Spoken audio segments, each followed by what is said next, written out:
Okay guys, so I have the first row in, and what I did was I drew a chalk line for the first row and butted them up, made sure that I was 5 inches from the wall exactly.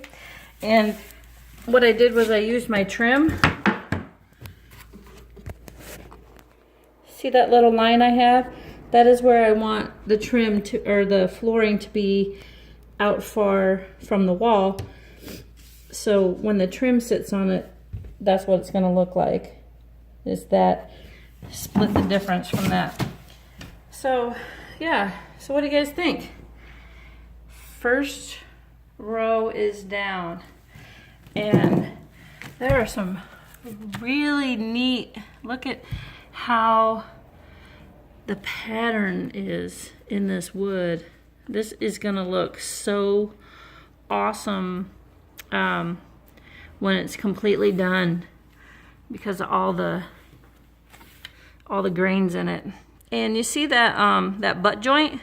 Because I rounded all the edges, see how I don't have to put a penny or anything in there? It makes its own edge. I mean, that is exactly the spacing if you were to put a space in there and you had straight edge cuts. So yeah, so when you're up and looking at that, see how professional that looks, guys? Yeah, looks really nice, doesn't it? And I'll show you this one down here too. Look at that.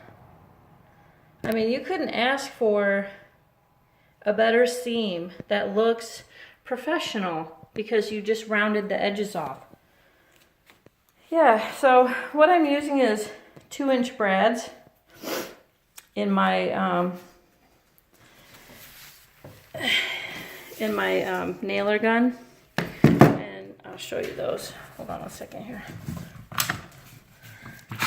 So I'm using these 2-inch ones, and that is plenty.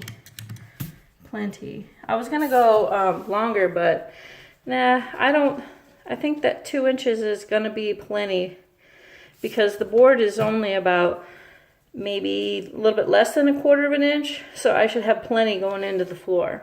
So, all right guys, so stay tuned. I will show you more. Thanks for watching. Subscribe and like.